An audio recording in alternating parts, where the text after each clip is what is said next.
When we're hit with hard times, we gotta stay focused in our minds and let our light shine. Born into a garden free of sin, the blissful place of innocence is where we all begin. But as we get older, the world is getting colder. What kind of world is it gonna be? It's up to you and me. Lost in the forest, beneath the darkest sky. Well, it's hard to know which way to go, but we still gotta try. Make the right choices, lift up our voices. Our hearts will show us wrong from right. Be a beacon in the night. Be the light. Be the light. When hard times try to bring us down, We'll stand for what's right. Be the light. Be the light. When hard times try to bring us down, We'll stand for what's right. Be the light. guiding all the people who are scared and lonely. It's time for us to take a stand. Help the blind to see. In a world full of sorrow, don't wait for tomorrow. My brothers and sisters, take up the fight. Our love will burn so bright. Be the light. Be the light.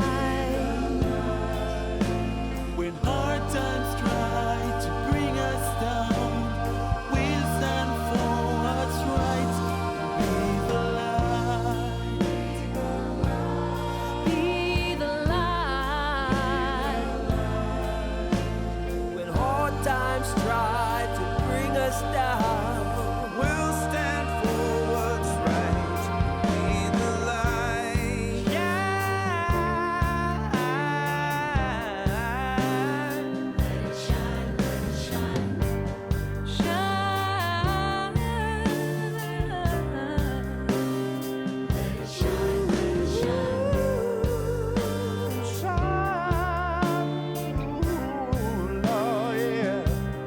Let it shine, let it shine, oh let it shine, Let it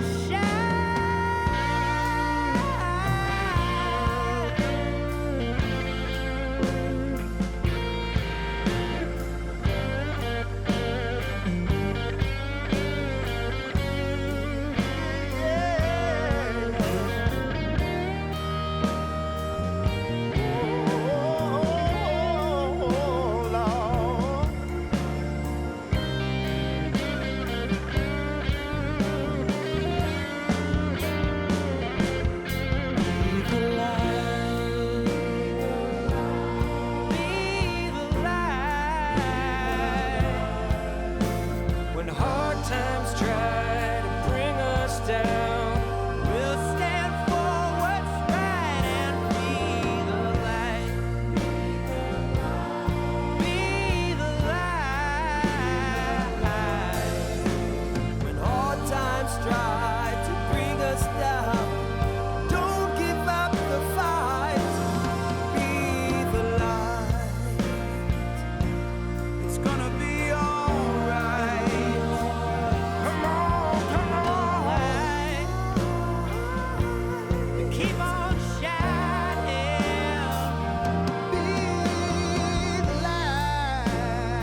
9/11 was the turning point.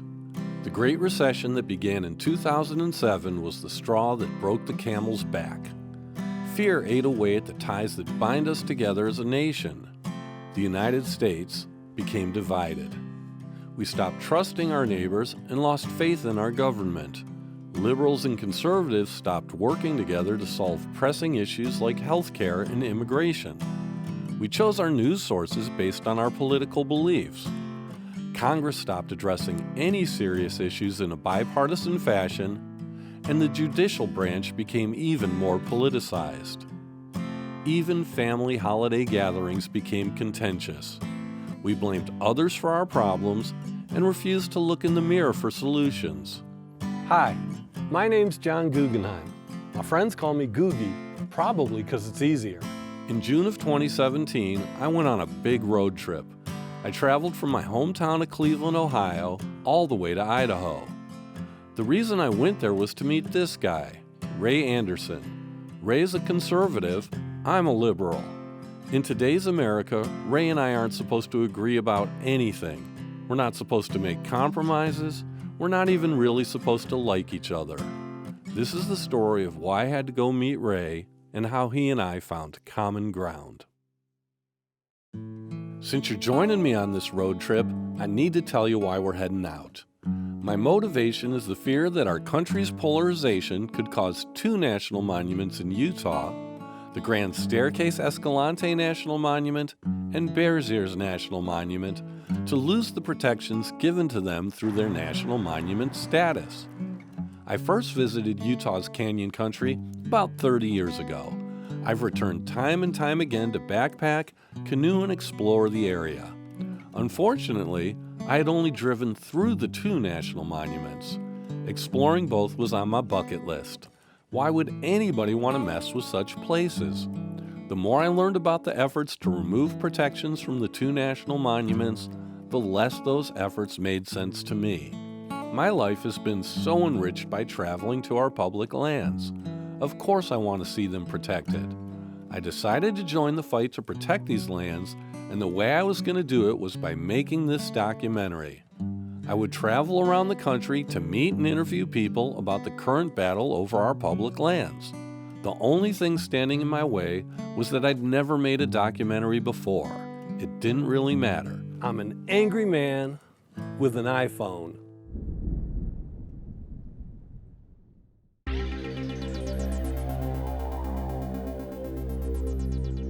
So what's the first step in making a documentary if you've never made one before?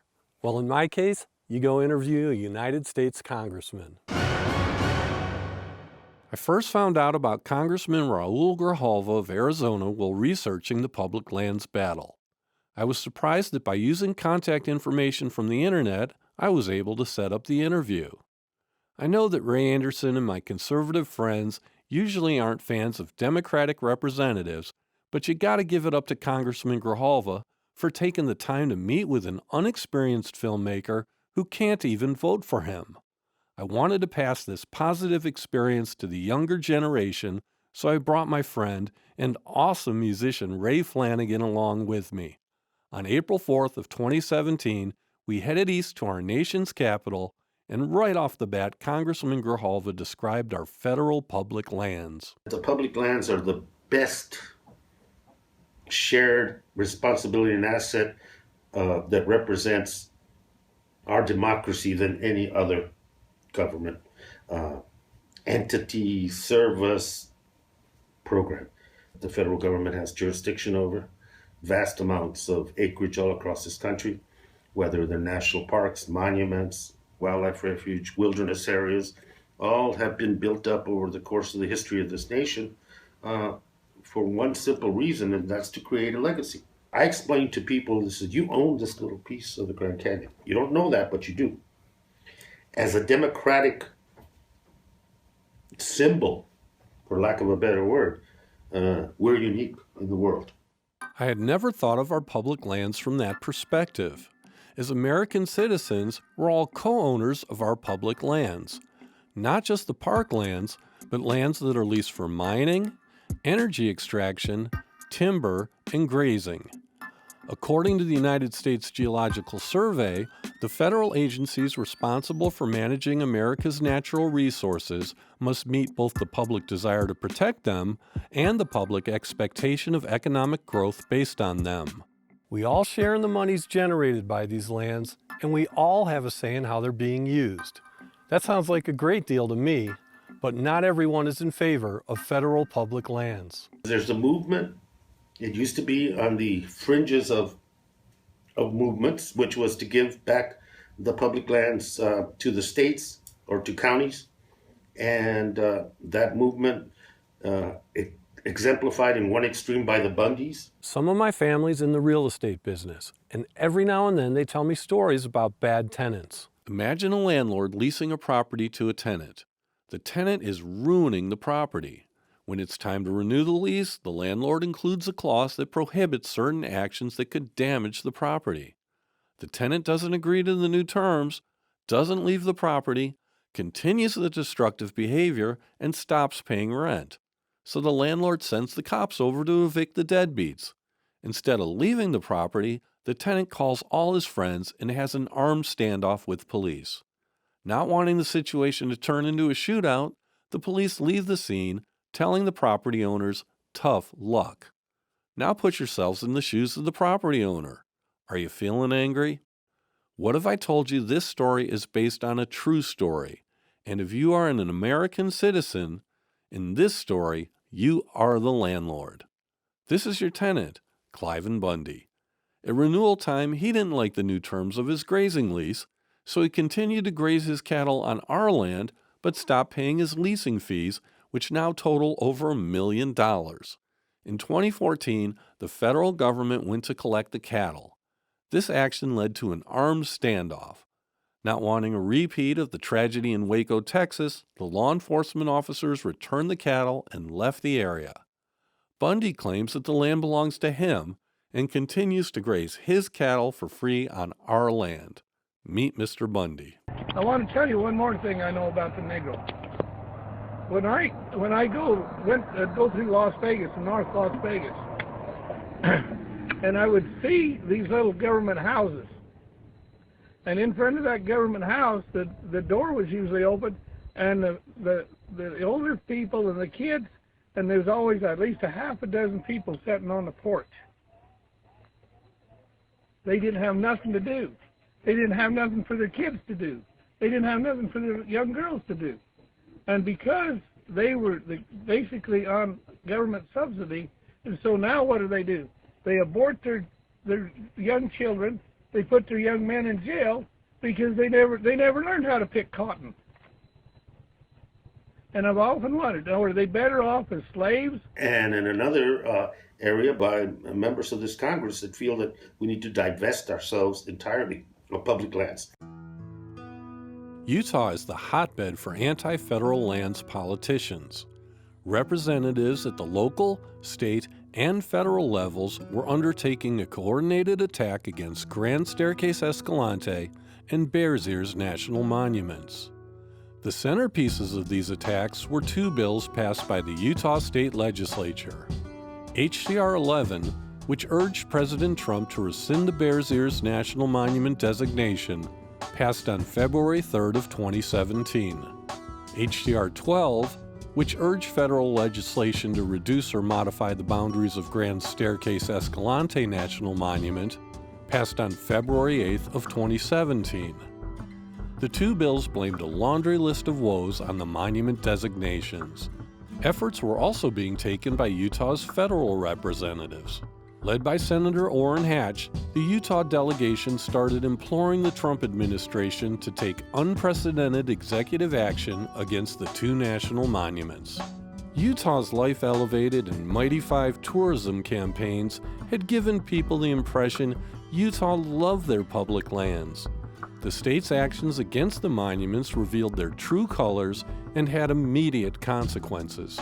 The Outdoor Industry Association showed their displeasure for Utah's actions by moving their convention to Denver, Colorado. A political philosophy that sees the public lands as a commodity, not a multi-use asset for the American people, but a commodity. What can we get out of it? And then once we're done with it, move on. That commodity is around extraction, whether it's gas, oil, mining, grazing. If you're like me, you're probably wondering what a national monument is. Most national monuments are created by presidential proclamation. This unique presidential power was given to presidents by the Antiquities Act. This act was signed into law in 1906 by Theodore Roosevelt in response to a need to protect the antiquities that were being removed from federal lands. Several national monuments have become national parks. Many of our most treasured historic sites have been protected as national monuments. These include the Statue of Liberty, Fort McHenry, and George Washington's birthplace. Collectively, our national monuments are a living museum that preserves our country's history. Why would a president use the Antiquities Act?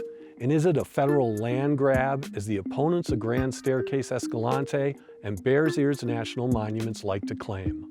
Antiquities designations happen, quite frankly, when there is a reluctance by Congress to designate areas. And we're not talking about going and taking your private property and making it a monument. This is already federal land that now has an additional layer of protection on it, so that for antiquity, it'll be there. And whether it's historic or scientific value, that's what the law says. I also find it curious, by the way, that the ire and the raising of noise about overreach, presidential overreach when it comes to using the Antiquities Act only seems to occur when it's a Bill Clinton or a Barack Obama that makes the designation. It's gotten so politicized is because this person declared it an antiquity, therefore there's something fundamentally wrong with it. Some of the most important landmark environmental laws, it was Richard Nixon that signed those laws. And it was both sides of the aisle supported him and supported everything in the future. Have my ears gone bad? I thought he said Richard Nixon. Sha-la-la-la-la-la-la, Richard Nixon. Sha-la-la-la-la-la-la-la, Sha-la-la-la-la-la-la, Richard Nixon. Yes, it's Richard Nixon who left behind one of the most important environmental legacies. It has now become this commodity issue where you don't see the bigger symbolism of our public lands. You just see, what can I get out of it that I think endangers our public lands? When you start treating our public lands as a throwaway product, we've lost it. And I think philosophically, the American people are where they're into preserving and extending the life of this legacy. And politicians who don't support that philosophy use the cover of the economy, jobs, expediency, energy independence, all bywords that have proven not to have any lasting power in terms of how it reflects in the public lands. We can't normalize the threat to the public lands. We have got to make it, like I said earlier, raise the profile of what this struggle is about, because it's quite frankly about our definition of ourselves as a people and as a country.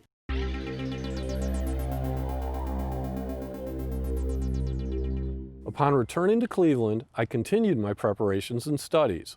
The Congressman's statement about our treatment of public lands as a definition of who we are as a people and a country really resonated with me. But I wondered how the new administration would respond to the Utah delegation's requests. Today I'm signing a new executive order to end another egregious abuse of federal power and to give that power back to the states and to the people where it belongs. The previous administration used a 100-year-old law known as the Antiquities Act to unilaterally put millions of acres of land and water under strict federal control. Have you heard about that? I wasn't laughing like the witnesses at the ceremony.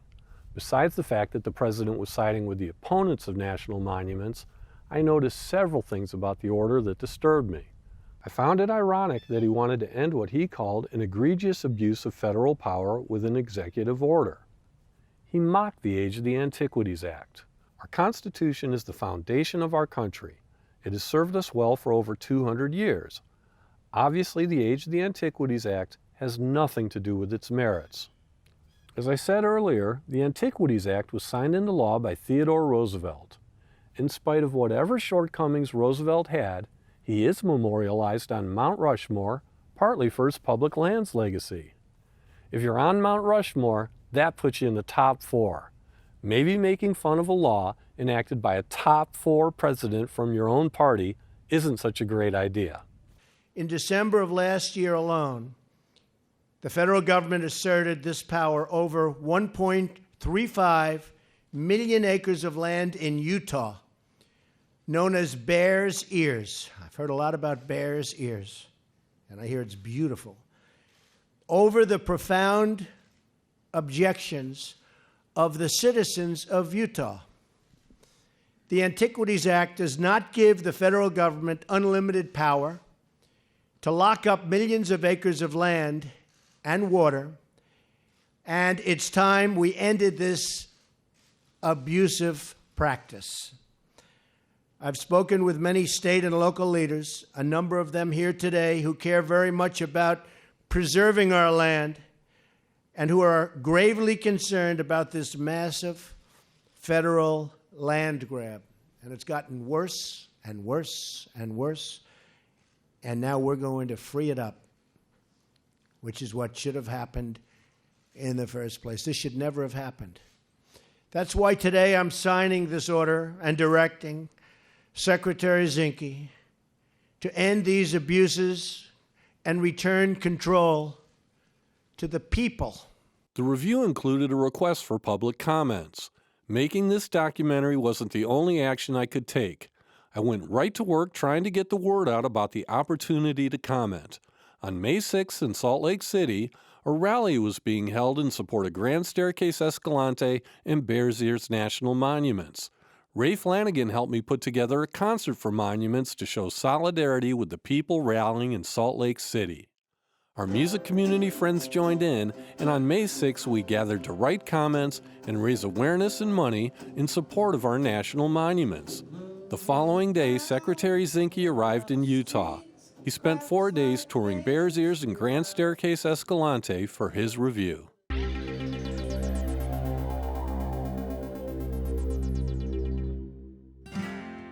My favorite childhood vacation was a family road trip from Cleveland, Ohio to Yellowstone National Park when I was 13 years old. This kind of vacation is one of the many things that makes our country great.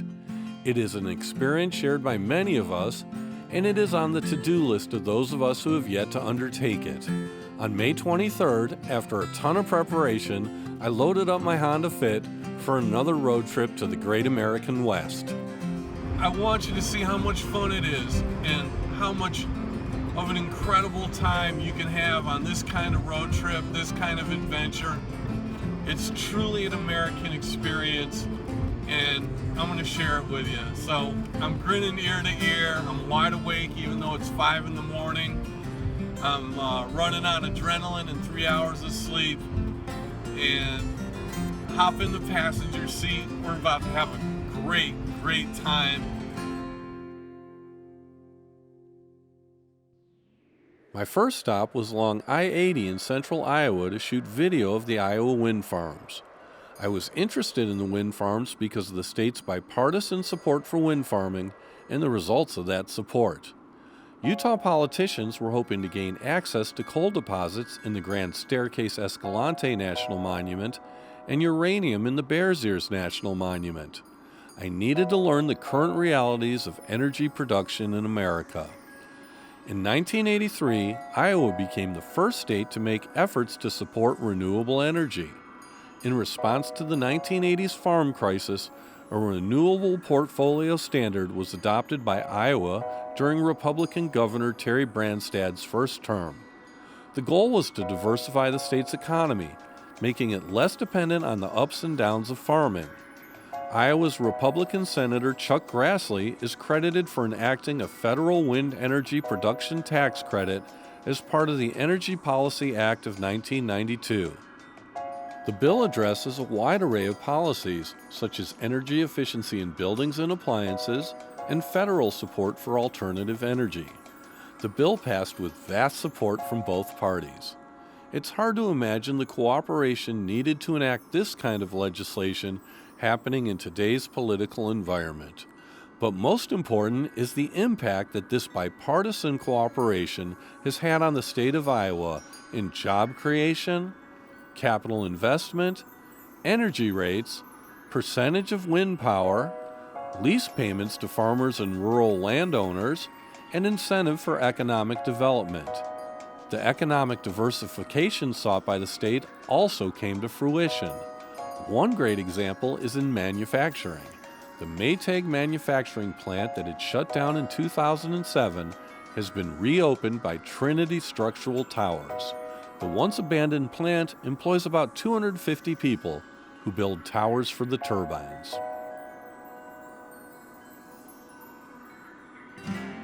Two days later, I reached the outskirts of Bears Ears National Monument. I was happy to find wind turbines in Monticello, Utah. Monticello is a hotbed for a small but vocal group of anti-monument citizens. Next, I journeyed down the Bicentennial Highway, which travels through the monument. Although I had passed through the area on 3 different occasions, I had never noticed the Bears Ears formation that the monument was named after. My arrival coincided with the final day to send comments to Secretary Zinke's review of Bears Ears. As a newborn activist, I was compelled to send a message from the Bears Ears to my social media followers.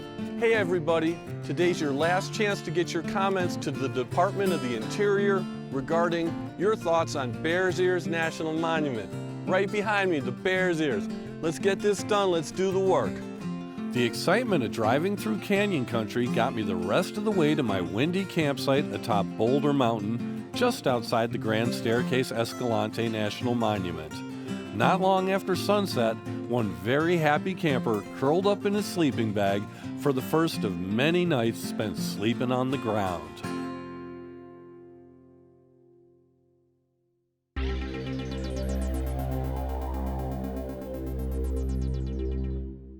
The next day, I got to check one of the items off my bucket list. I was meeting up with my first Utah interview subject, Dr. Keith Watts. Keith is the owner and founder of Earth Tours, a guide service based out of Boulder. Keith had generously invited me to join in the day's tour of the Grand Staircase Escalante National Monument with his clients Jack and Judy Gipsman. From the rim, Keith gave us an informative geology lesson about the Grand Staircase, pointing out the different rock formations off in the distance. We headed down the canyon into the back country. No trail underfoot. Keith just navigated us on a route he had created, traveling in the same way the Native Americans and Mormon pioneers had centuries earlier. We explored the myriad of life in water holes, zigzagged around hoodoos, and foraged berries and yucca. The desert was in full bloom. Keith's insights, expertise, and knowledge of so many different aspects of the environment we traveled through was amazing, and his passion for the monument was obvious. The route followed drainages and crossed slick rock ridges until we arrived at the rim of the inner canyon. A waterfall rushed over the rim. We ate lunch just above the waterfall, sunning on the rock with our feet cooling off in a pool. After lunch, we spent time exploring a cave used by Native Americans. The cave walls were covered with Native American artwork. I was face to face with a great example of the antiquities the monument was created to protect. Cooling off in the cave, we speculated about what the artists were trying to communicate. Our next destination was a slot canyon. Erosion had turned a crack in the sandstone into a deep, narrow canyon. With every step, the canyon walls narrowed. Soon I could reach out and touch both of the towering walls. Keith put on a show by using his climbing skills to ascend the walls. The monument is a climber's paradise. We doubled back down the slot canyon and started trudging up the sandstone slope towards Keith's truck. Our pace slowed as the hike steepened. It didn't matter. It just gave us time to literally stop and smell the roses. The fragrant desert cliff rose was just starting to bloom. Keith's wilderness guide skills and knowledge of the monument weren't the only reasons I was looking forward to interviewing him. Prior to founding Earth Tours, he was a tenured professor of geology at the University of Alaska Fairbanks with impressive natural history experience. In addition to his vast resume, there's one other thing about Keith's background that's really sweet. My father was a forest ranger, and my granddad was a forest ranger.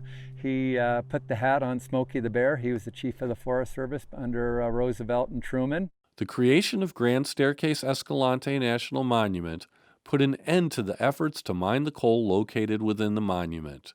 Utah politicians still envision having coal mines in the monument. But is that even realistic in today's energy economy?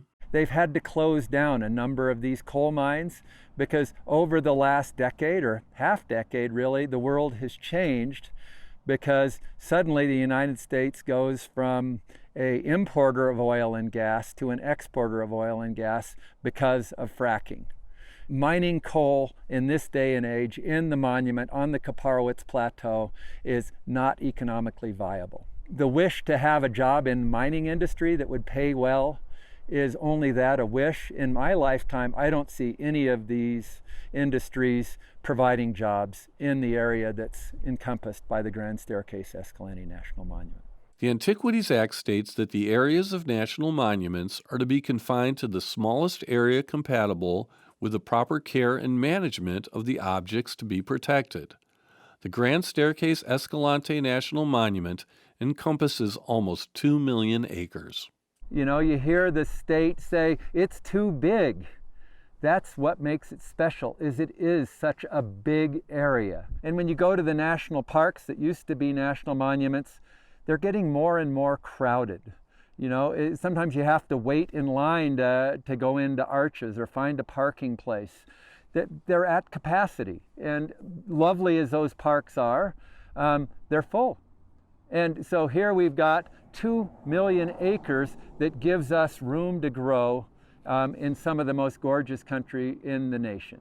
One of the complaints about the creation of Grand Staircase Escalante National Monument is that locals had no input prior to the designation. Secretary Zinke's visit to Utah was supposedly set up to get that input. The way it was organized by the state delegation that does not like the monuments was that Secretary of Interior Zinke would spend zero face time with the business leaders of Boulder and Escalante. And we'd asked his office, we asked everyone, and we were not listened to. We hope that they read the comments that we've sent in, but there's no guarantees.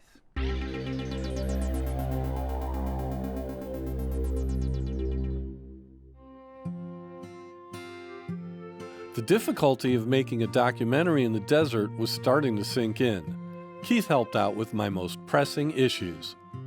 Thanks to him, I spent the next morning exploring the wash near my campsite, bathing in a nearby stream, recharging batteries, and backing up data. My afternoon was spent interviewing one of the owners of the Boulder Mountain Guest Ranch, Brandy Hardman. The guest ranch is not your run-of-the-mill place to stay. In addition to traditional lodging, they provide luxury teepees. They host wilderness programs on subjects like survival skills and foraging. They incorporate a sustainable land ethic on the property and have undertaken land remediation projects, water restoration projects, and organic farming. I interviewed Brandy in front of the Sweetwater Creek and the beaver dams that were part of the restoration project. I wanted to learn the state of the tourism industry in the towns surrounding the monument and if Utah politicians were sensitive to the needs of the owners of tourism-related businesses. Because of the influx of tourists, we decided to expand our business, and we have invested over $1 million in the last 3 years in renovations and remodels. And that goes directly back into the economy. So we hire locally, get all of our building materials as local as possible. It's disheartening to see that that is not really in consideration with this latest issue.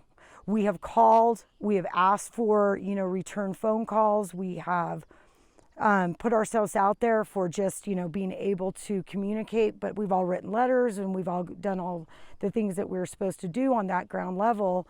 The problem is nobody's hearing us. One of the thoughts I had during the road trip was how the communities in rural Utah and the battle for our public lands could be viewed as a small-scale example of our country's challenges caused by the different goals, backgrounds, and worldviews within a diverse population, and the inability of politicians to work towards policy that works for all of their constituents.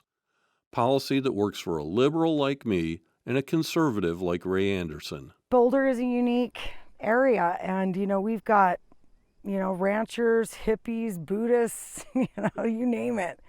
We've got it all here. But the one common ground why we are here is because we love this land. We did have a meeting in the town of Boulder, and we allowed ourselves this open dialogue to talk about the problems, and it seems that the government representatives are trying to divide us. So it was really nice that we put that meeting together, and our mayor attended as well. And we came together as the town of Boulder to make a statement at the public hearing. And so we did get to listen to it. And the issues weren't about the land, it was the management of the land. There was a person from the BLM office that attended. And they said, this is little things that we need to do to make everybody happy. And I'm talking about ranch land. But instead of throwing out, the baby with the bathwater, let's work as a community together to figure out what the issues are so that we can solve it. We are a very resilient town, and we're just made up of so many wonderful people. But the one thing is we do have the common ground is we love this land. And that's why, we continue to work together. So I think, the solution is in us. And we need to be given the platforms to have these discussions instead of a separation, which is much of what our county commissioners have done.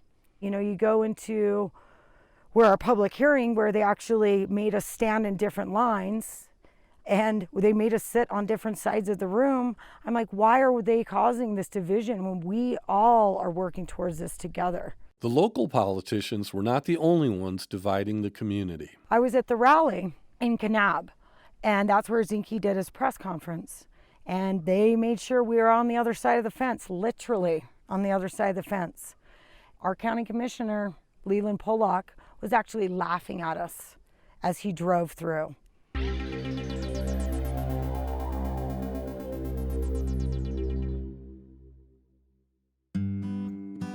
It can be argued that National Park Rangers are the most trusted employees of the federal government.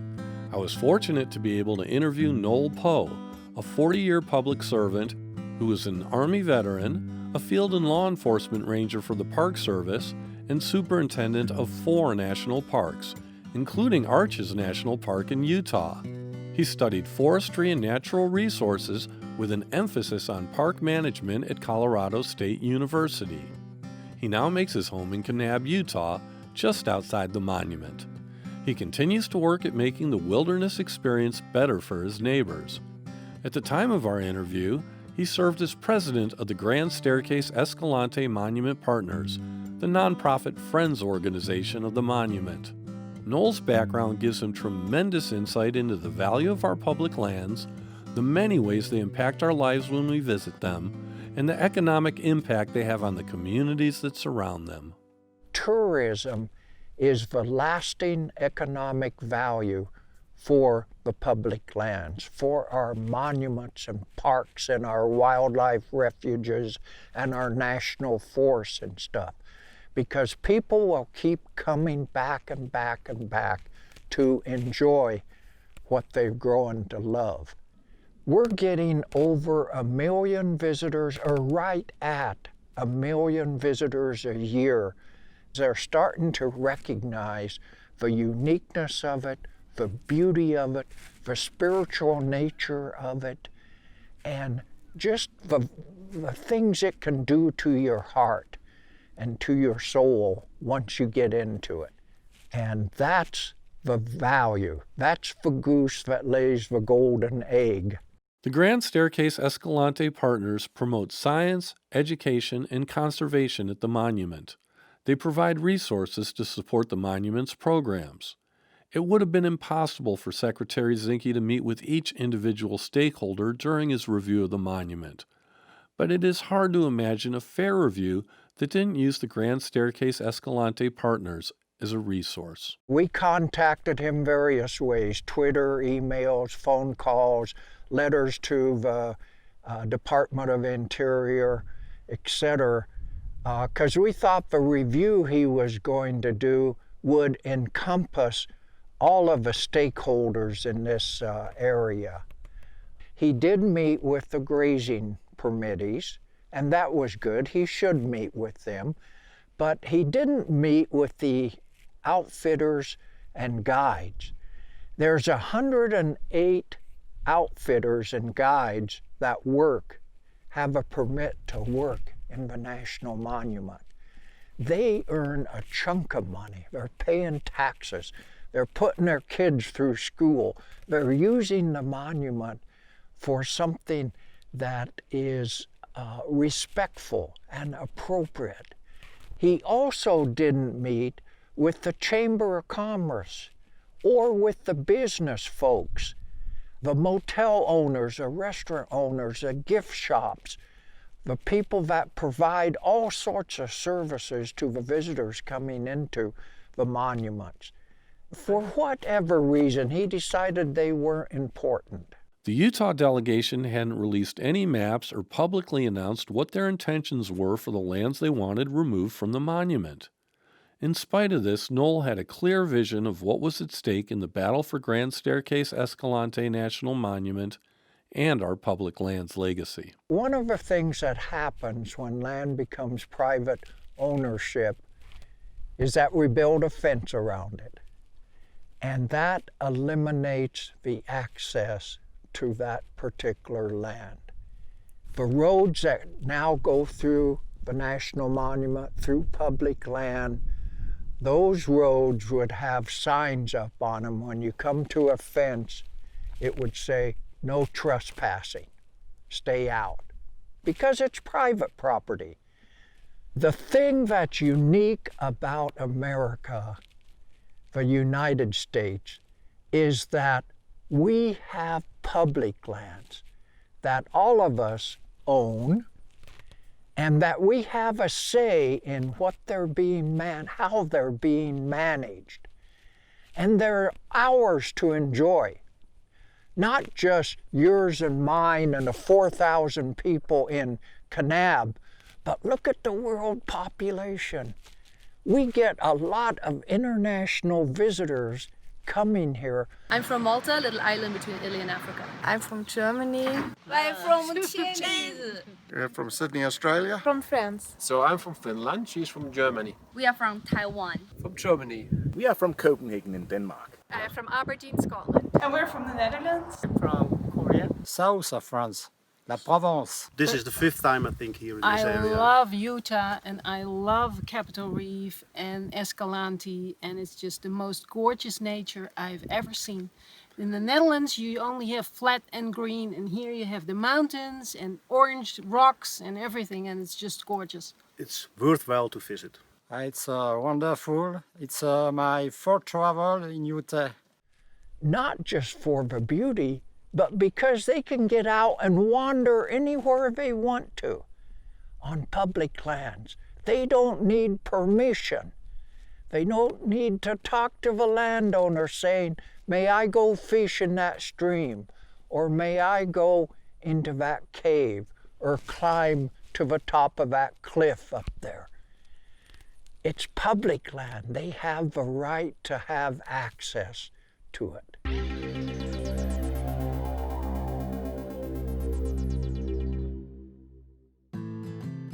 After parting ways with Noel, I headed east along the southern border of Grand Staircase Escalante National Monument. I was amazed by what I encountered. I watched rainbow-like cliffs glow with the light of the setting sun, hiked around impossibly shaped hoodoos, and once again encountered Native American rock art. My first stop of the next day was the Big Water Visitor Center and Dinosaur Museum. The presence of world-class paleontological sites within the monument was one of the reasons for its creation. over 24 new dinosaur species have been discovered within its borders. The monument is now acknowledged as the best area to study the late Cretaceous era. My next 2 stops help tell the story of our country's energy needs and how those needs impact the 2 monuments. This is the Navajo Generating Station, located just 20 miles from the Dinosaur Museum. The coal plant is slated to begin shutting down in 2019. As Dr. Keith Watts had stated, fracking and low natural gas prices were the reasons for the closure. When the coal plant closes, so will the Kayenta mine. Unlike the coal in the Grand Staircase Escalante National Monument, the Kayenta mine coal already has all the necessary coal mining infrastructure in place: a dragline bucket, a 17-mile conveyor belt, storage silos, and an electric train that carries the coal the final 80 miles to the Navajo Generating Station. If the Navajo Generating Station and the Kayenta mine cannot survive in today's energy economy, how is there any value for the coal located in the Grand Staircase Escalante National Monument? I also visited the Glen Canyon Dam. The sacrifices made for energy in the American Southwest are easily understood from the dam's viewpoints. Off in the distance behind the dam is Lake Powell. Buried underneath the over 150-mile-long lake is Glen Canyon. Some people say that Glen Canyon was the most spectacular of all canyons. I'll never be able to add my opinion to that debate. The canyon started filling with water behind the dam when I was not even a year old. Glen Canyon was sacrificed to help meet the energy and water needs of the Southwest. Traditionally, land issues had always been framed as an either-or proposition. Protect some land, but make economic sacrifices. Extract resources, but destroy the environment. The state of Utah's own data shows that the outdoor recreation economy has turned the old equation on its head. The outdoor industry's economic impact makes coal's economic impact look insignificant in employment, wages, and tax revenue. In addition to the impending closing of the Navajo Generating Station, Utah's largest coal-fired plant is scheduled to close in 2025. The carbon power plant in Helper, Utah closed in 2015. Less plants means less demand. Of the 22 Utah mines that have produced coal since 2001, only 6 produced coal in 2016. Meanwhile, the outdoor recreation industry increased 5% per year, even during the recession. In Utah, the old economy versus the environment equation no longer applies. Protecting places like Bears Ears National Monument and Grand Staircase Escalante National Monument increases the economic opportunity for the tourism and outdoor retail industries, which dwarf the coal economy. One of the more ironic things I saw before leaving the dam was a small solar panel array atop the visitor center. In another part of the country, due to lower energy costs, solar energy now provides the power for the Kentucky Coal Mining Museum. My route formed a loop as I headed back towards Kanab. I stopped at the bridges that cross the Colorado River at Marble Canyon, the start of the Grand Canyon, near historic Lee's Ferry where raft trips through the Grand Canyon begin. I walked from rim to rim of the Grand Canyon. I stopped at the viewing area of the nearly extinct California condors in the Vermilion Cliffs National Monument. Their favorite perch was given away by the white streaks on the rock walls. Next, I traveled up onto the Kaibab Plateau to see the Lefevre Overlook. From this overlook, the staircase created by the exposed cliffs that the Grand Staircase Escalante National Monument is named after is clearly visible. Geological time is revealed in each step. The older rocks are at the bottom of the staircase, and the youngest rocks are perched on the top. The staircase actually continues all the way to the bottom of the Grand Canyon. The younger rocks in the pink cliffs of Bryce Canyon are between 50 and 60 million years old. The oldest rocks at the bottom of the Grand Canyon are about 1.7 billion years old. I wondered if we as a civilization would continue to preserve what took so long to create.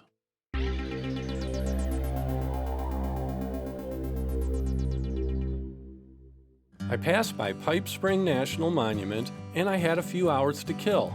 Initially, I thought it would just be interesting to visit another national monument, but I discovered that the story of Pipe Spring National Monument provides lessons that apply to the threats to Bears Ears and Grand Staircase Escalante National Monuments. Pipe Spring is all about the cultures that occupy the area around the spring. Water in the desert is a rare and precious thing. These rare water sources attract a myriad of life, including the Native Americans who occupied the lands around the spring since at least 1,000 years ago. The spring and the vast grasslands around it provided them with the resources to sustain themselves through both farming and hunting. In 1858, Mormon missionary Jacob Hamblin passed through the area and named it Pipe Spring. Word of the vast grasslands and springs spread, and Mormon settlement began in 1863 with minimal regard for the area's original inhabitants. After Brigham Young visited in 1870, a fort was built, essentially cutting Native Americans off from the critical water supply. The spring became one of the Mormon Church's tithing ranches, managing the livestock donated by congregation members. The cattle, milk, cheese, and butter made at the ranch supported church enterprises. Unfortunately, by 1880, the grasslands had been overgrazed by the Mormon cattle operation. The land which had supported the Native Americans for centuries was rendered useless in less than 20 years' time. The different cultural relationships with the land provide insight into why this happened. One of the Kaibab Paiute tribal members said this: "Within the lives of Southern Paiutes, there is an inherent understanding that all things are placed on this land with the breath of life, just as humans. This land is considered to be their home, just as it is for man, and it is taught that one must consider that rocks, trees, animals, mountains, and all other things are on the same level as man. Each has a purpose in life, and the one who created every living thing on this earth placed all living things here to interact with one another. It is said that the plants, animals, and in fact everything on this land understands the Paiute language, and when one listens closely and intently enough, there is affirmation and a sense of understanding." Contrast that with the words of Brigham Young. The increase of our children and their growing up to maturity increases our responsibilities. More land must be brought into cultivation to supply their wants. This will press the necessity of digging canals to guide the waters of our large streams over the immense tracts of bench and bottomlands which now lie waste. In these great public improvements, the people should enter with heart and soul, and freely invest in them their surplus property and means, and thus prepare to locate the vast multitudes of our children, and strengthen our hands, and solidify still more, make still more compact our present organized spiritual and national institutions. I looked out at the desert, imagining the vast grasslands of the past and the original inhabitants whose existence depended on those grasslands, and asked myself what impact Mormon stewardship would have on Grand Staircase Escalante and Bears Ears National Monuments.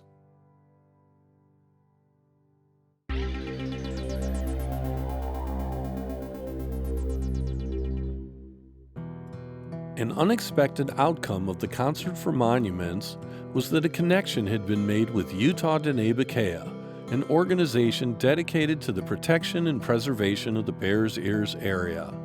They invited me to a tribal gathering near Combs Wash in Bears Ears. Check another item off my bucket list. I was excited to be part of the gathering and to learn not just about Bears Ears, but about tribal life.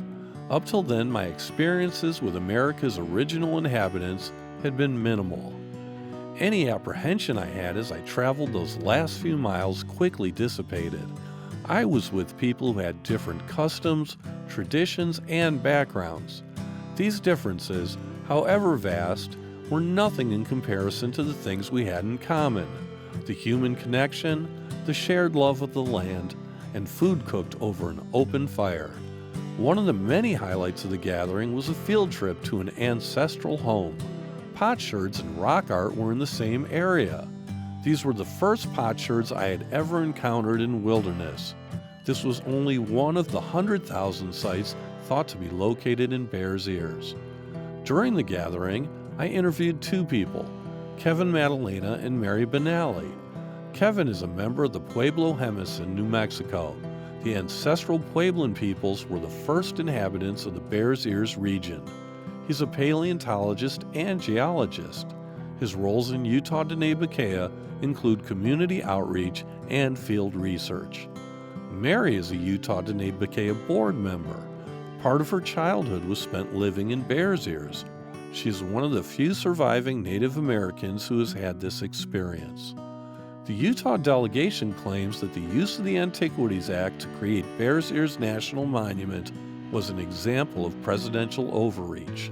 This is in spite of the fact that it is filled with the historic, scientific, and culturally significant objects that the Antiquities Act was designed to protect. The antiquities you might find in ruins or kivas, granaries, and but especially people have to be more compassionate and sensitive because there are still people buried in the ruins as well.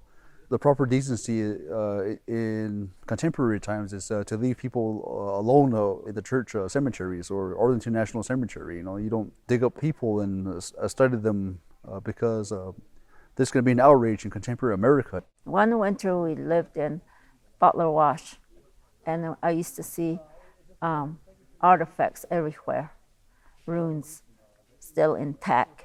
Everything was okay, and my elders always told us that we should leave those artifacts alone, stay out of the ruins, because also out of respect for the people that lived here before us.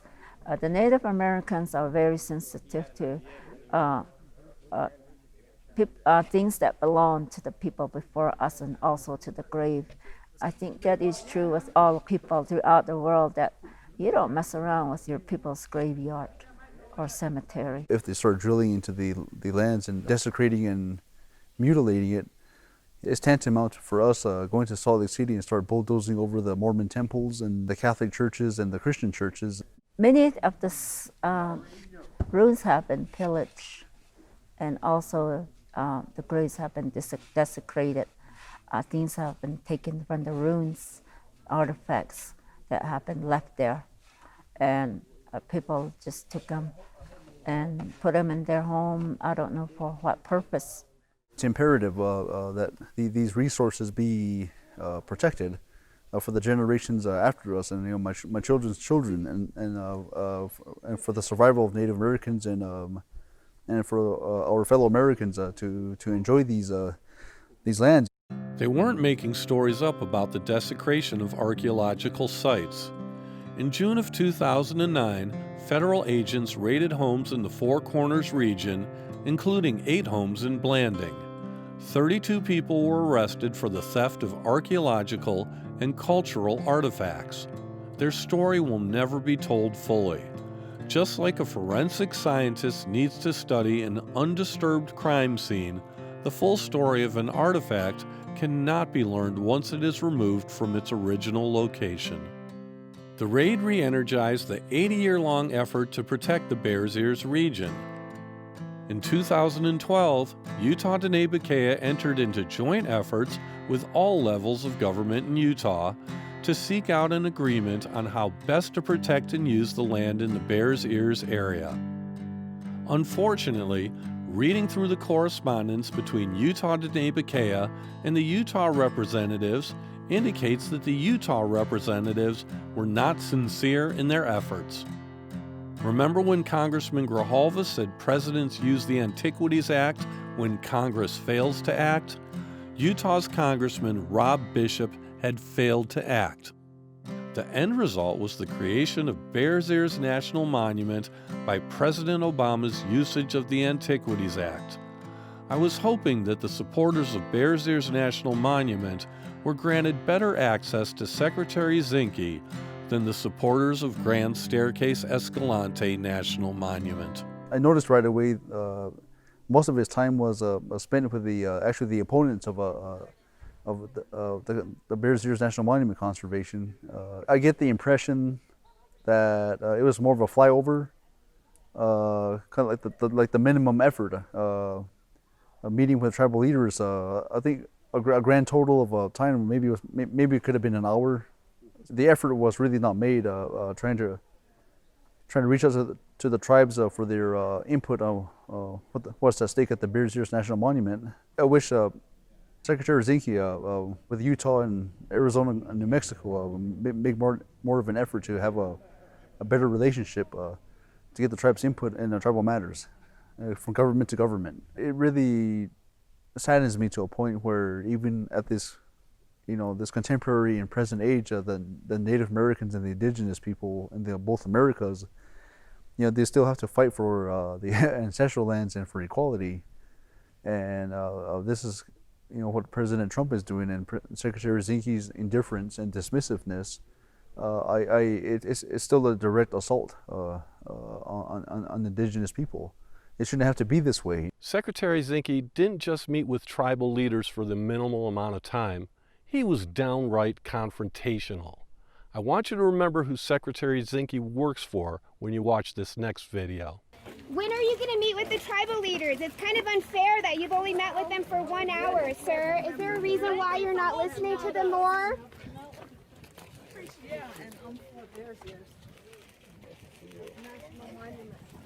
Zinke, are you going to visit with the tribes more? Nice. I'm so nice. Be nice.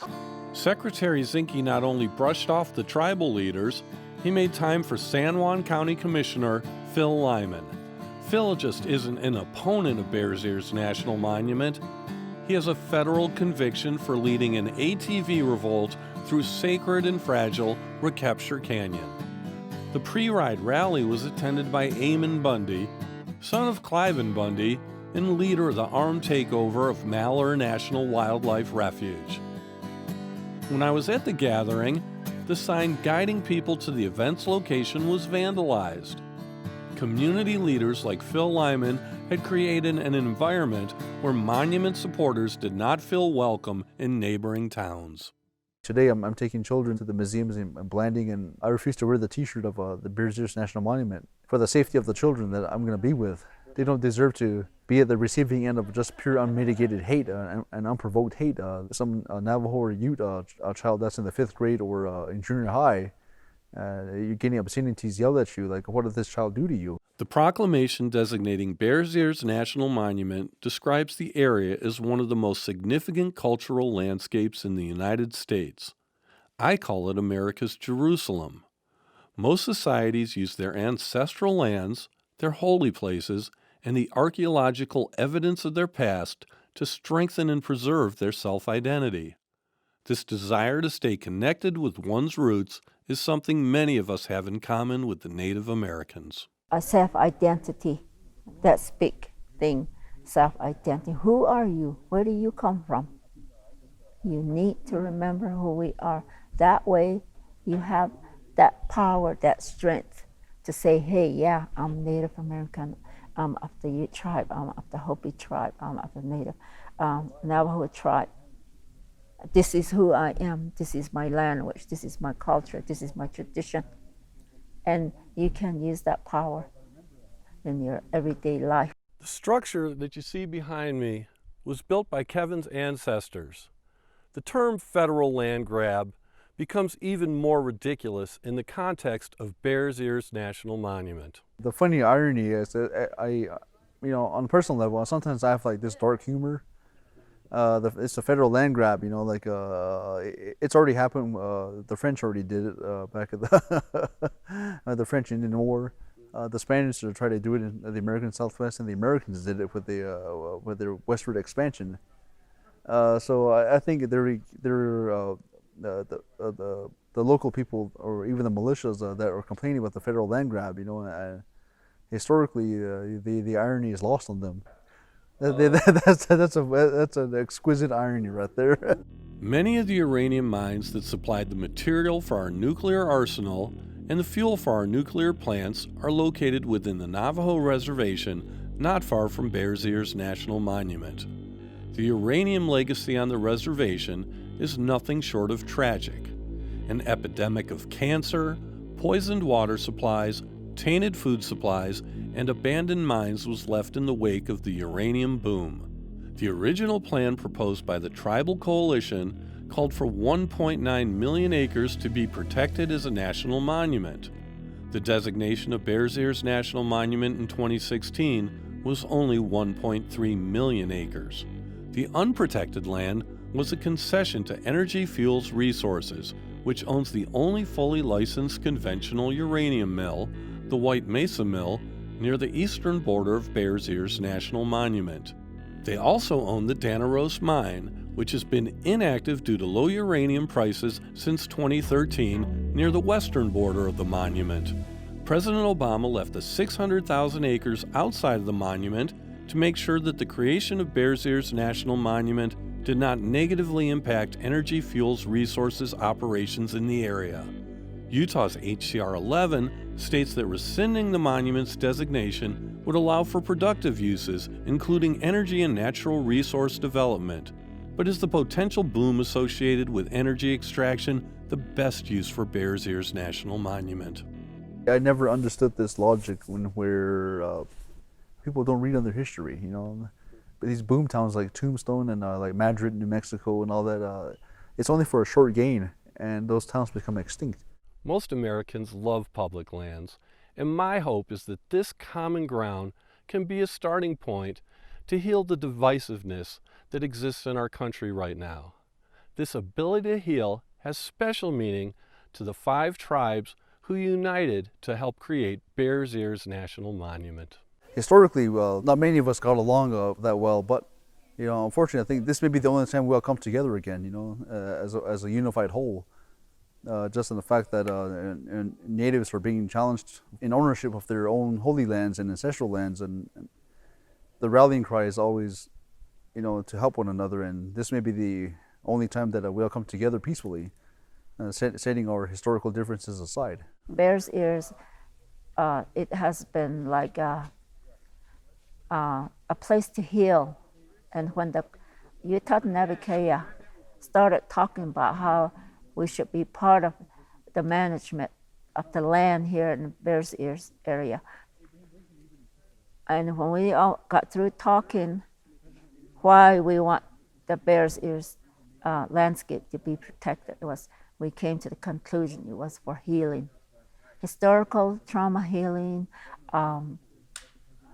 healings between non-Navajos, like the white men, other tribes, that we were at odds with throughout history. And we want that healing.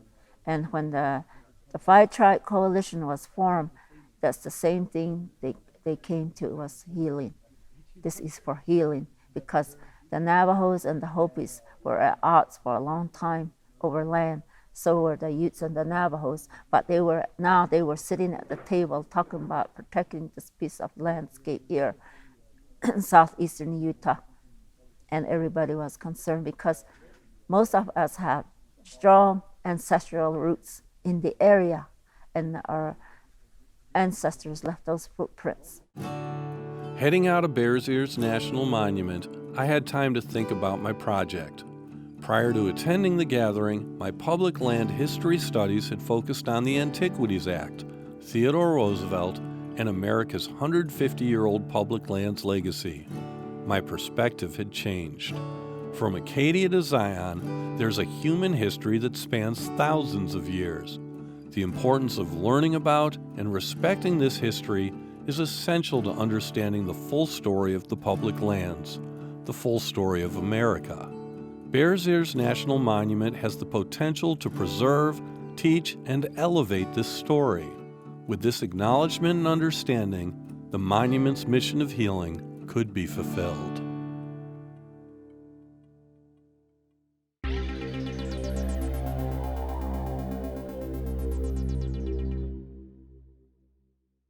Marcia Holland represents a new wave of settlers in the community surrounding the Grand Staircase Escalante National Monument. She and her husband Jon moved to Tropic, Utah because of their passion for Utah's canyon country and the business opportunities that the monument presented. They owned a campground on the outskirts of the monument and currently have a wilderness guide business. Since 2002, Marsh has been conducting interviews for the Southern Utah Oral History Project. The project is an effort to document the unique cultural history around the monument. Her interview subjects cover a vast array of people, including longtime residents. Many of them are third, fourth, or fifth generation Mormon cattle ranchers. She also has interviewed people who worked on the monument's designation and management plan. Over the years, this project has conducted nearly 300 interviews that are available online. She and Jon raise their children in Tropic and are active participants in the rural community's activities. Opponents of the monument claim that grazing rights have diminished as a result of the monument's designation, even though the monument's proclamation clearly prohibits such action. Marsh's work on the Southern Utah Oral History Project has made her an expert on the monument's cattle industry. What's unique about Utah, and especially in this area from talking with ranchers who are the main portion of my oral history project, is that it's something that they've been doing for generations.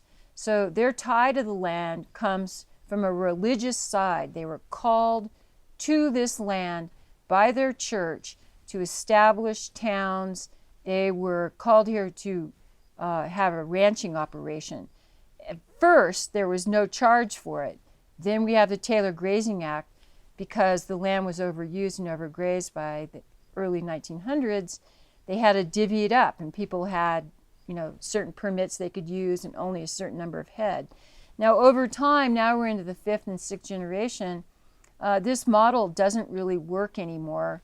One of the contentions that grazing has diminished on the monument is simply false and is easily verified by looking at numbers that are available.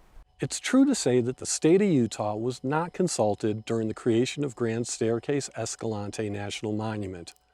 But is that also true in the creation of the monument's management plan? From a state perspective, I think Utah was well represented at the planning meetings, and that went on for almost a year. Was really extensive. And I've interviewed most of the people who were involved in the planning for the management plan that is the guiding document to this day for the monument. And they said it was one of the most difficult, but one of the most rewarding things that they've done in their life, in their careers, is to sit down and find common ground and establish a plan that worked for everyone, a management plan for the monument that worked for all the agencies involved, including the public. Congressman Grijalva and I haven't been 100% truthful with you. There were state lands contained within the original boundaries of the Grand Staircase Escalante National Monument. These were lands that had been given by the federal government to the state to fund schools. These lands are called SITLA lands. Quite a bit of land was exchanged for more desirable land that they could do, Utah could extract resources from. So it was used for oil and gas.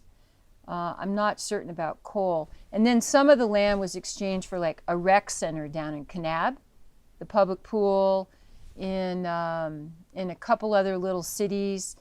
So there were some exchanges that benefited small towns. Right below me here was also BLM land, and that piece was exchanged to the town of Tropic only for recreation or education institutions. So the land directly below me was part of that exchange, which is kind of interesting. And we put a baseball field on it. So we have a nice baseball complex because of that land exchange. So Utah has a lot at stake here, and sometimes I think they know not what they have.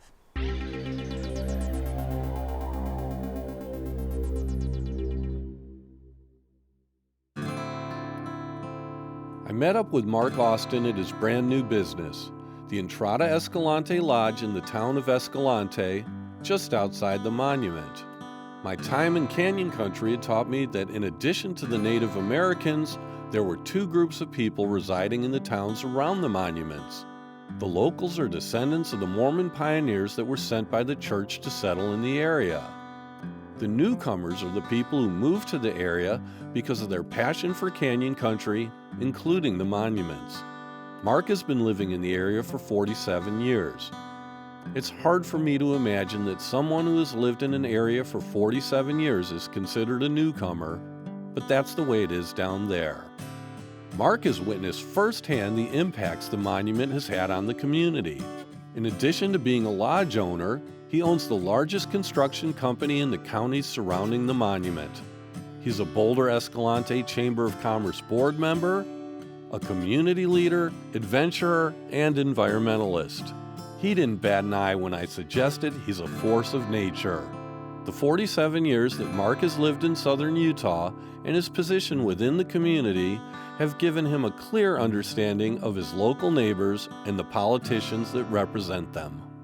The management that's gone on the public lands by the federal government, because of the huge input by radical environmental organizations, is absolutely despicable. They blame the federal government or the environmentalists for everything that goes wrong in their life. That's a political strategy of theirs to convince the powers to be that the government has imposed this monument on us and we're suffering and life's miserable and our kids are moving away and all this nonsense. It's rubbish. Escalante's had 20 years to boom. It certainly hasn't boomed in those 20 years. It's just a complete lie for our local leaders and state leaders to create this story that the monument's bad for our economy. Our economy has never been better. Of course, I have a largest construction company here in Garfield County now.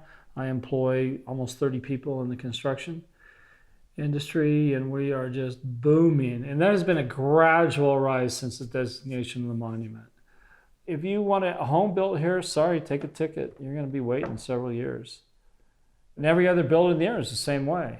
That's why we're seeing some of the locals build a 28-room motel down the road. We're seeing somebody build a 75-unit RV space down the road over here. They're building cabins, they're building motel rooms, and so forth. I just built this place, and we are full almost every single night. And every other lodging facility is as well. I mean, I know this not just from my own business developments here in southern Utah, but I'm also a board member of the Escalante Boulder Chamber of Commerce. And who would think that the Escalante, which is well known to be a very reactive, anti-environmental community, is now unanimously, the board members, or all members of the Escalante Chamber of Commerce, support the position of preserving the national monument. There were 3 mills in Escalante, in Panguitch, and down in Fredonia, Arizona, just over the border in 1996. When that Forest Service stopped allowing logging and shut it down because of lawsuits, we lost 500 jobs. One of their arguments is they want to turn it over to the lumber companies. There is no harvestable timber on the monument. And you hear the argument constantly that it closed down the Escalante sawmill. They never took one single tree off the monument and put through that sawmill. Families could not stay in the county. And they couldn't stay because there were so few jobs left capable of sustaining a family. People are moving in here. Are you kidding? What we're getting is displaced population, and that's sad. I mean, there's a lot of great local people. However, they're being displaced by people that see the opportunity and move in here. In the last 25 years, there's been 3 businesses, actually 2 businesses, that hire employees that have opened in the town of Escalante and Boulder by local people. All the other businesses, which are dozens and dozens, have been opened and developed by move-ins. People have moved in from out of the area. They see the opportunity, they see the potential, and they've done well. Part of the reason why we have a difficult time finding employees is there's a housing shortage here. We had out-migration. Why is there such a housing shortage here? I mean, when you look at the facts, they don't add up. It does not tell the story that the Utah delegation is telling. 1996, that little school had 150 children, 7th through 12th grade. in 1996. In 2016, we declared a state of emergency because the school district come to us. The high school population has zero to do with the designation of the monument or the existence of the monument. The real reason that this high school has diminished in population is due to the timber mill, as well as the quality of education is, it's horrible. Many parents, such as myself, were completely dissatisfied with the lack of quality of curriculum, the lack of quality of school teachers, and I removed my kids and sent them to a private school. And so has many, many parents. Roads were being closed. There's many more roads in use today than there was prior to the monument, unfortunately. And what these folks consider a road under the RS 2477 argument is a cow trail. Some of these claims that they have for roads go off cliffs. For example, the Gulch, the great hiking canyon. They claim that there was a road that went down the gulch over a 40-foot waterfall. Yeah, right. I absolutely support multiple use for everybody. Their idea of multiple use is that every use can happen on every square inch of land at all times, every time. It makes no sense whatsoever. You know, quite frankly, like a community has zoning. Some areas they allow commercial, various densities of development, various types of development. Some's residential, some's business. Our recreational areas need to be thought out and planned in the same fashion. We need areas that are big, open, wild spaces for people that are looking for a less dense area to recreate in a different type of use. National parks offer one experience. We need other types of experiences. And the monument provides an experience which none of the national parks offer. There's this paradigm that without a monument, nothing is protected, no antiquities or the dinosaur bones. And am I correct in saying there's a number of layers of protections in addition to a monument designation? Absolutely. Just look at a typical story. Over in San Juan County and Grand County, you have county commissioners which have been arrested, they've been cited for grave robbing, for pilfering ruins. Native American graves in Native American archaeological sites, as well as driving their ATVs and off-road vehicles into very sensitive cultural areas. Many of them have been fortunately caught and arrested and prosecuted, some of which were county commissioners. These are the people that the state of Utah claims are protecting these resources. No, it ain't happening. Under the current permittee program, I think about half of all the original AUMs have been suspended since 1996, which means there's no hooves on the ground. If you don't have an active AUM, you don't run cattle. The reality is these guys are having a hugely subsidized operation. You know, if a cow gets killed, the government reimburses them for the death of a cow. I wish they would do that to my business. I mean, these guys they're entitled. It's just, they feel this great sense of entitlement. You know, and they turn around, they receive all these subsidies from the federal government, and then they turn around and complain about them. It's not just that they're biting the hand that feeds them, they're eating the hand that feeds them. It's absolutely sick.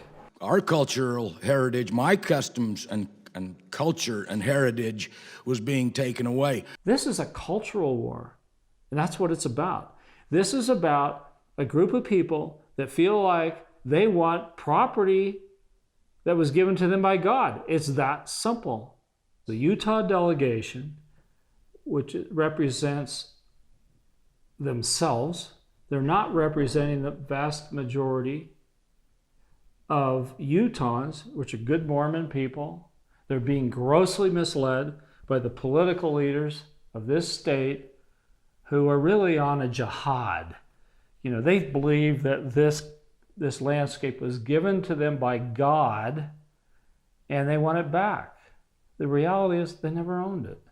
They know that they're lying to the American people, telling them that the federal government took it away from it. When you listen to this stuff, it's just complete rubbish. Americans don't like talking about this subject. It's really a tough one. Oh, he's a religious bigot. Oh, he's this, he's that. But people need to understand the reality of Utah politics. You cannot understand Utah politics until you understand Mormonism and the culture they've created. And we're honored to have Secretary of Interior here to take a look at the public land. He's indicated the willingness to talk to everybody on all sides of the issue. They sent me out a form a request for a form where I'd fill it out and I could have a meeting with Zenke. So I did that. I filled it out and sent it out, and a week and a half later, they sent me a refusal to meet. Well, I know what happened. All of these meetings were being vetted by the governor's office in Orrin Hatch, and they said, oh my God, you can't meet with Mark Austin. He's going to tell the truth. We can't have Zenke understand the reality of what's going on here.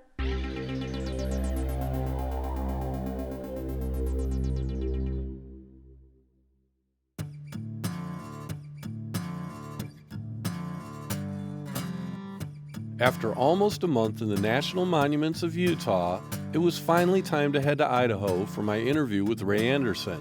I stopped in Salt Lake City to pick up my friend and fishing buddy Tom Sharman, who was helping me out with the driving all the way back to Omaha. Neither of us had ever been to Idaho. Once we got north of Boise, the scenery quickly became amazing. The road traveled through mountains and paralleled rivers filled from an unusually high snowmelt.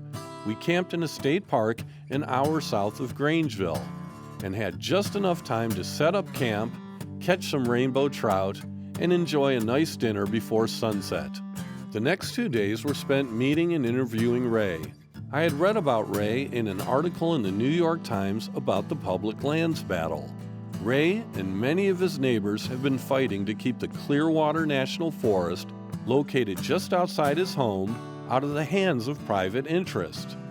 Ray has a large business that keeps the old radial engines that were used in World War II aircraft in top shape. We met up at his place of work and headed out to the National Forest to conduct the interview. Ray's career choice and love of the outdoors were heavily influenced by his father. My dad was a B-17 pilot in World War II, and he flew 23 missions. They were shot down on their 23rd, and he spent 4 months in a POW camp. But after the war, he didn't want to fly anymore, and flying jobs were pretty hard to get, so he got a mechanicking job, and he stuck with it until I was old enough where he got me a job where he worked, and I just kind of took to it. He was a pretty good teacher. And I was lucky enough to work with a lot of World War II veterans back in the 70s when I started doing the aircraft stuff. And you know, these guys had been around, and they were there when these engines were brand new virtually, and they taught me my job and did they were conscientious, hardworking, and that's what they taught me. And here we are, been doing it for 42 years, and it's worked out pretty well.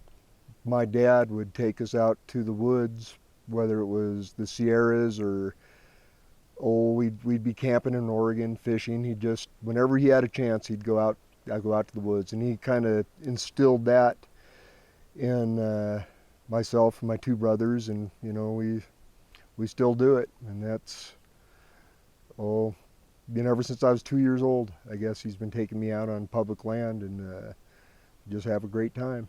I found it interesting how, unlike the Utah locals, Ray and the Idaho locals saw through and exposed the explanations given to them by politicians for the land exchange. It's kind of neat we're having this public lands discussion, right? This is right in the heart of the area that they were, literally this was right on the spot that these guys were trying to privatize. And you know, we had a group of politicians that were all for it, and several businesses that were all for it, and they were trying to make it happen. But when it came down to it, the people that actually live up here, we dug our heels in and we fought it as hard as we could. you know, we use this land. This is our backyard. And these guys, these county commissioners were telling us that we were going to lose our backyard. And that didn't sit well with anybody.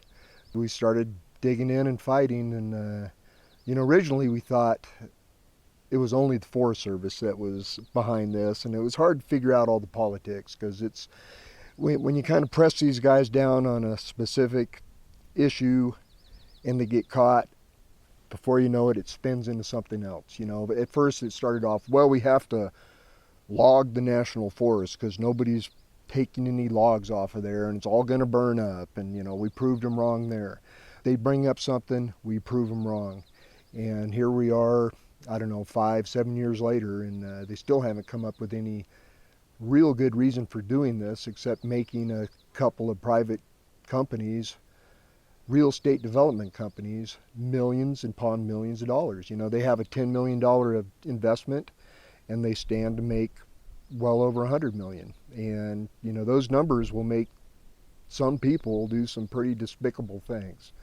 And, you know, we're just here to enjoy our outdoors and maintain what we got. We don't want to be hopping over fences and gates. Well, and that's not even an option. If they make this private property, if somebody puts a cabin here, they're not going to let us hunt or cut firewood on their property. The battle for our public lands has become politicized, but I sense that this isn't because of our Republican citizenry. It's not a conservative or a liberal, a Republican or Democratic issue. It's everybody who lives in this country. You know, we all enjoy this public land and we don't want to lose it. So the tree huggers have to get along with the loggers, and the ATV recreationalists have to get along with the backpackers. We all got to come together and make this work, otherwise we're going to lose it all. Ray and his neighbors stood up to politicians, even though they shared the same conservative values. Well, yeah, you know, this Idaho County is a pretty solid Republican conservative area, and you know, although we're conservative and we're for business, this was just too much to accept. The citizens of Idaho also had the opportunity to submit comments on the land exchange. We had a meeting in Grangeville about 1.5 years ago, and Senator Risch was there, and you know, he saw it was about a 90% against the land exchange at that meeting. And he said, well, we'll decide about this, but send letters in. So he got about a 90% against the land exchange. Letters came in, public, you know, the public's against it. And I think these politicians, as has been proven here in Idaho County, we've de-elected a few. If they go that far against the public's wishes, they're going to lose their job, and that's how it should be. In the New York Times article, Ray had said that when he grew up, he was told that public lands would remain public lands forever. It's been like this for 200 years. It's been public land, belongs to America, to all of us in America. Once it goes private, it's not coming back. It's done. You know, they're not going to feel sorry for us 100 years from now and give that land back. It's just not going to work like that. And we would have no control over who owns this land. And that's another one of the commissioners' invalid arguments is, well, nobody's going to want that property. You know, why would anybody want this? And it's pretty obvious why somebody'd want this property. This is beautiful. We live here, and you know, we want to keep it like it is. Once it gets out of public control, you know, it could go to foreign ownership. You know, let's say our economy has a down bubble and somebody else's economy is on the upswing, whether it's a European or Asian country. Boy, they buy land pretty quickly when it's like that. And, you know, it just, this land needs to belong to all Americans forever. Ray's thoughts about the importance of public lands brought clarity to Congressman Grijalva's statement about our treatment of public lands as a definition of who we are as a people and a country. In the business I am, I do things for just about well, let's say there's 15 or 20 countries we do quite a bit of work for. And every once in a while these guys will come up here and I'll take them for a ride either to this spot or somewhere further back, and they all say the same thing. We don't have anything like this where we live. You can't drive for miles.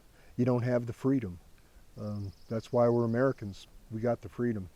I expressed to Ray my hope that America's shared love of public lands could help heal the political polarization that divides us. You come up here, whether it's for hunting or for fishing, and I run into people from all over the country. And you know, we don't talk politics or any political discussions. It's about where we're seeing elk or where the good fishing is, and everybody is just having a good time and everybody gets along. So that's a good point. Maybe that could help bring this country together.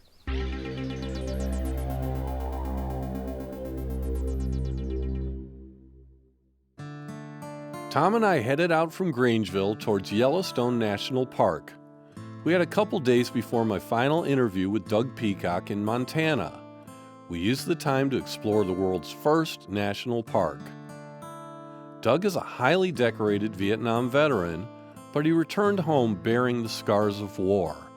He found purpose and comfort in wilderness. Doug feels that the Yellowstone grizzly bears saved his life. In return, he made the protection of wilderness and the Yellowstone grizzly his life's mission. He is also an accomplished author and filmmaker. This documentary has focused on many practical reasons for preserving our national monuments. But when push comes to shove, I am one of those tree huggers that Ray was talking about. Preserving wilderness, such as Grand Staircase Escalante National Monument and Bears Ears National Monument, in and of itself is important to me. But preserving wilderness also benefits us directly. Op-eds by veterans and a letter signed by more than 1,000 veteran American military leaders confirm the importance of public lands and wilderness to those who served in our country's military. I came back from Vietnam out of sorts, like thousands of other veterans. We just didn't know each other. And the one place I've always been comfortable is wilderness. You know, I grew up with a Boy Scout father in the woods of Michigan, and I discovered the Rocky Mountains. And so when I came back in Vietnam, I couldn't be around people, and I just camped out. Secretary Zinke is also a veteran. Surely he would understand the importance of public lands to our veterans. The guy was a very bad congressman for Montana, and I'm sure he's going to be a lousy Secretary of Interior too. But we got to fight Secretary Zinke from taking an acre away from Bears Ears. You can't touch it. We can't let him touch it. And we stop him right at the beginning, pull out all the stops, and go down there.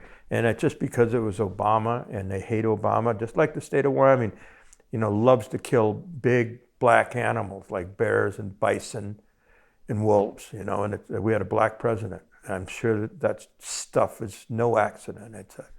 It's a really sick psyche that you know, people, basically human beings, you know, we fear what we don't know. We no longer know animals like grizzly bears, and wolves, and bison, and you know, the animals of my heart, and we hate what we fear, and people hate those things and want to kill them.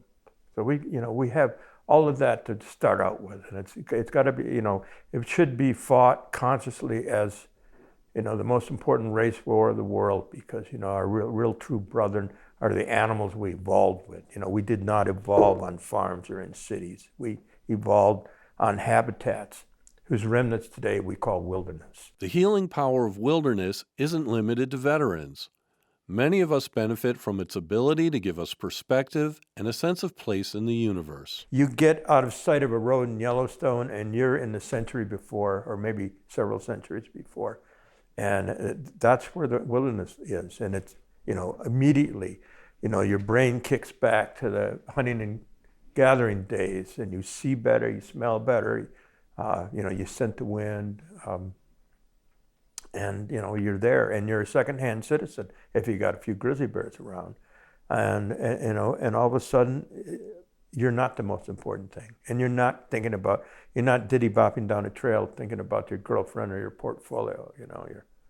You're out there. There's something out there that could cause you trouble. The opponents of environmentalists like to say that environmentalists care about trees and animals more than they care about humans. Oftentimes, this is a misrepresentation. Environmentalists recognize that preserving wilderness is essential to our own survival. Doug has expressed this idea by saying that the fates of men and grizzlies are mingled. We don't have time anymore. We're going to be a little band of plastic-rich soil on the side of some mountain, in geologic time. So, that saying that the fates of men and bears are entangled, mingled, the same, it's a good way to think about life at any time, and it's no less valid today than it was 40 years ago. I would like to acknowledge that the following scene takes place on the ancestral and unceded territory of the Lakota people.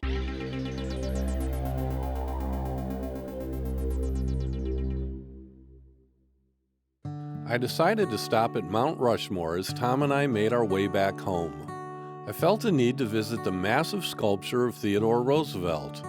After all, his actions had enriched my life in so many ways. Like the 3 other presidents honored on Mount Rushmore, his legacy is complicated. The 230 million acres of public lands he protected during his presidency were created by removing native peoples from those lands. He stated, "I don't go so far as to think that the only good Indian is the dead Indian, but I believe 9 out of every 10 are, and I shouldn't like to inquire too closely into the case of the 10th. Yet almost a century after his death, the Bears Ears Intertribal Coalition worked for and celebrated the creation of Bears Ears National Monument through a law enacted by his signature. As I approached the memorial carved into the mountain, my mind was filled with what was at stake in the fight for our national monuments. After filming, we stayed for the evening ceremony to light the monument. At the conclusion of the ceremony, all veterans in attendance joined the park rangers on the monument stage to lower the flag, a nightly ritual to thank and honor those who have sacrificed to defend our country. I was filled with gratitude. My thoughts drifted back to the journey I had undertaken, the beauty of our country's lands that I had traveled through, and the people who I had interviewed along the way. People who I am grateful to for their participation in this documentary and for their efforts to defend our public lands. I want to give them each an opportunity to express some final thoughts, but before you hear from them, I have some of my own. My first night spent in a tent was at summer camp. I only have 3 memories from that night: the kielbasa we had for dinner, ghost stories by the campfire, and something the counselors told us as we tore the camp down in the morning. They said, always leave your campsite neater than you found it. As I've grown older, this has become a metaphor for what kind of world we leave behind for future generations. Theodore Roosevelt once said, "Here's your country. Cherish these natural wonders. Cherish the natural resources. Cherish the history and romance as a sacred heritage for your children and your children's children. Do not let selfish men or greedy interests skin your country of its beauty, its riches, or its romance." Are we to become the generation that disrespects the sacrifices that previous generations made in order to pass the public lands legacy to us? Instead of plundering our public lands during the Great Depression, the federal government created the Civilian Conservation Corps. The Corps worked diligently to improve the infrastructure of our public lands. Now, in times of a strong economy, are we to become the generation that fails to pass the public lands legacy to future generations? I ask all Americans to examine what it is we love about our country. The answers are obvious to me. Our democracy, the ideals expressed in the Declaration of Independence, and our freedom. But how about the country itself? The mountains, the seashores, the lakes and rivers, the forest, the deserts, and the canyons.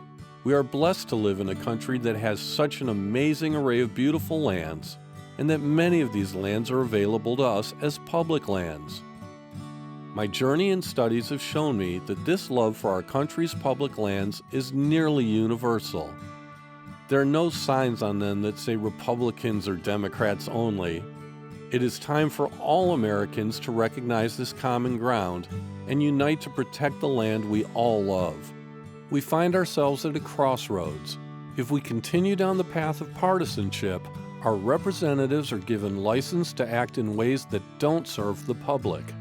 I'm not asking anyone to change their positions, and I don't believe that either party has a monopoly on great ideas. America works best when we work together, and when we work to pass the American dream to future generations. Striving for the more perfect union described in the Constitution is a challenging journey. We all stand to lose so much if this journey is abandoned. We tell our children to shoot for the stars, stars that have disappeared in the light pollution of our cities. Yet the night sky of my childhood still exists in Grand Staircase Escalante and Bears Ears National Monuments.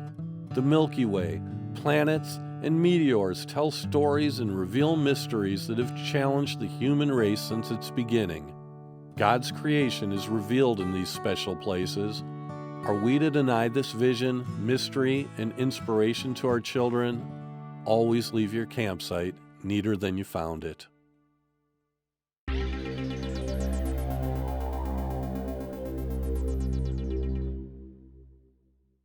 On August 22nd of 2017, Keylog Economics LLC issued a press release that summarized their study of the public comments submitted during Secretary Zinke's review of national monuments. In today's polarized political environment, the results were almost inconceivable. More than 2.8 million comments had been submitted. The study analyzed the 1.3 million comments that were publicly available by the end of the official comment period. They found that 99.2% of comments opposed the possible elimination of the national monument designations or a reduction in their size and protected status. The public comments weren't the only pro-monument communications that the administration had received.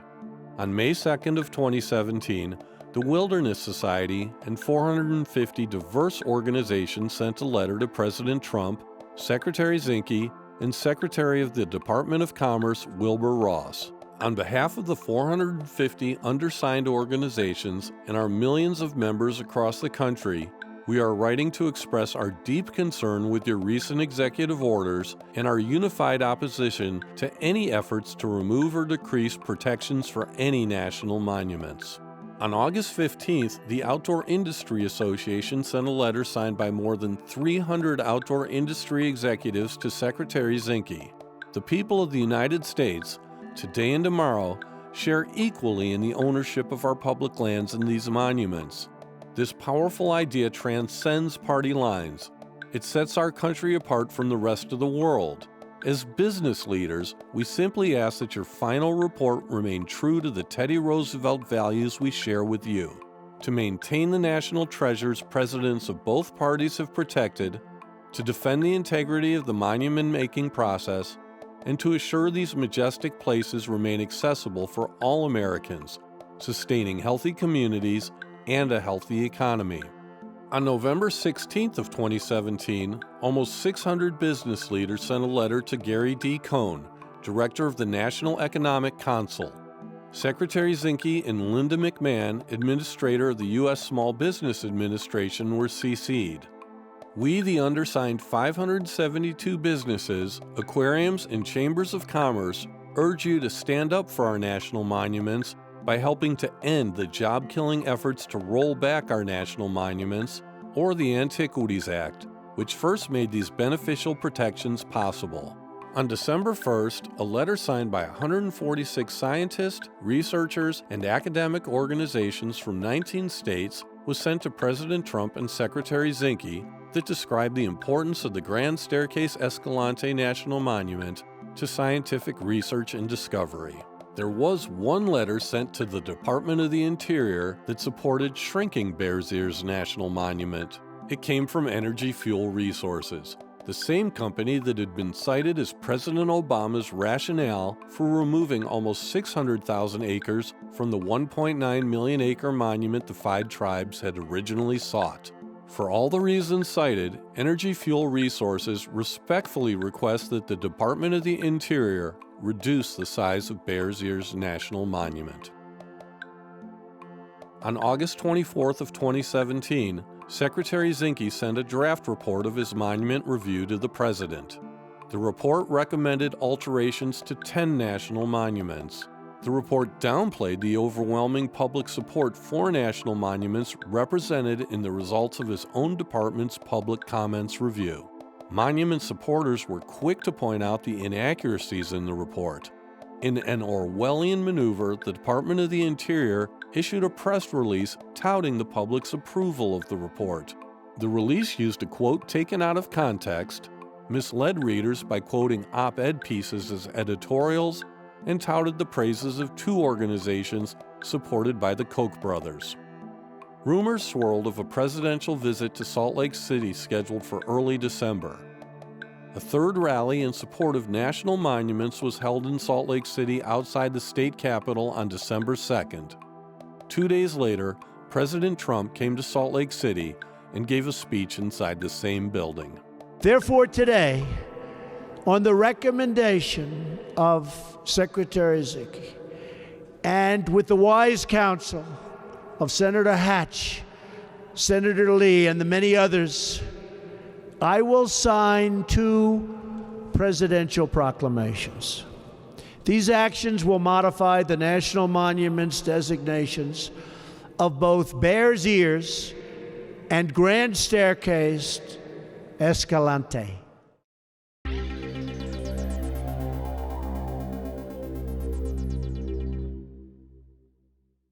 I don't think you can undo this designation legally through executive order. If you attack one national monument, it's an attack on all national monuments or an attack on all public land.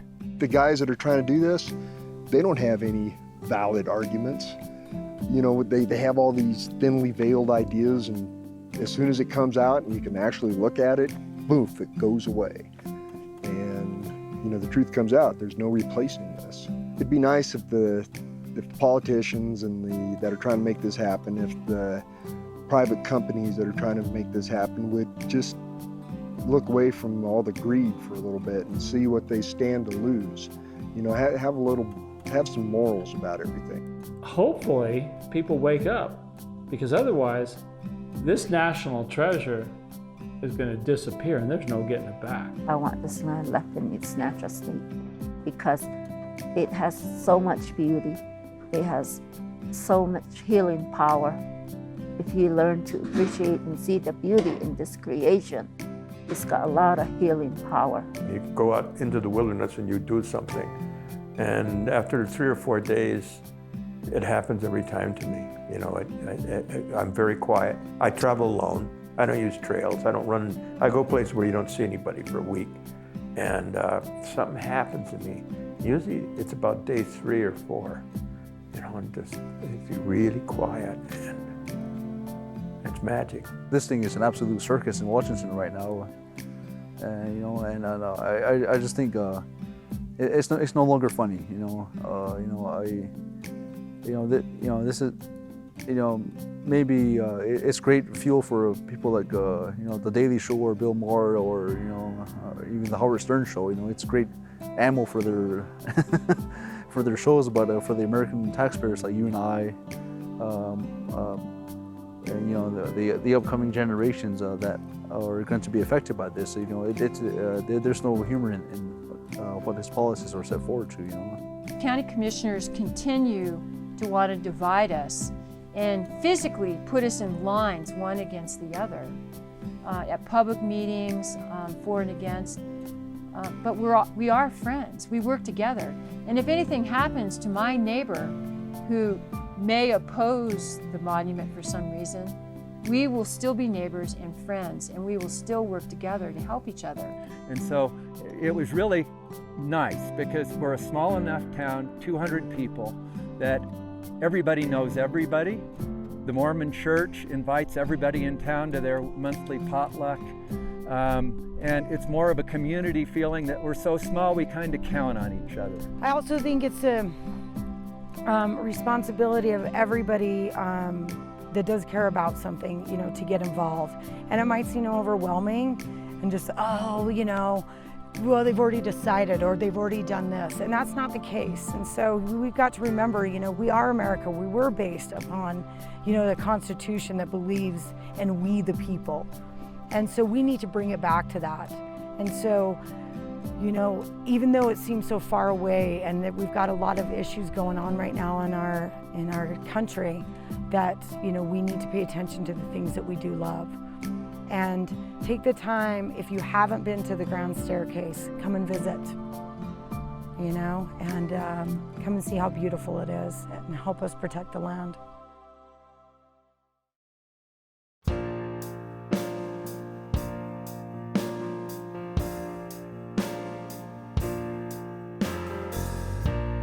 Born into a garden free of sin, the blissful place of innocence is where we all begin. But as we get older, the world is getting colder. What kind of world is it gonna be? It's up to you and me. Lost in the forest, beneath the darkest sky. Well, it's hard to know which way to go, but we still gotta try. Make the right choices. Lift up our voices. Our hearts will show us wrong from right. Be a beacon in the night. Be the light. Be the light. When hard times try to bring us down.